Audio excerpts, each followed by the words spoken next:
আল্লাহ রাব্বুল আলামিন বলেছেন, তোমরা আমার নিকট দোয়া করো, আমি তোমাদের দোয়া কবুল করব। তোমরা আমার নিকট চাও, আমি তোমাদের চাওয়া পূরণ করব।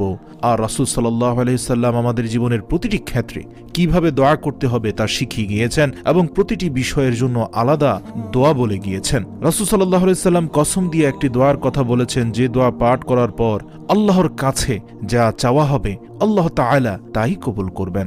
এ সম্পর্কে হযরত আনাস ইবনে মালিক রাদিয়াল্লাহু তাআলা আনহু বলেন, আমরা রাসূল সাল্লাল্লাহু আলাইহি ওয়াসাল্লামের পাশে একদা বসা ছিলাম। এরই পাশে এক ব্যক্তি দাঁড়িয়ে নামাজ পড়ছিল।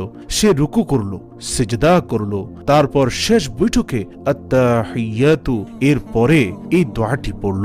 দোয়াটি হচ্ছে, আল্লাহুম্মা ইন্নী আসআলুকা বিআন্না লাকাল হামদা লা ইলাহা ইল্লা আনতা المنان بديع السماوات والأرض يا ذا الجلال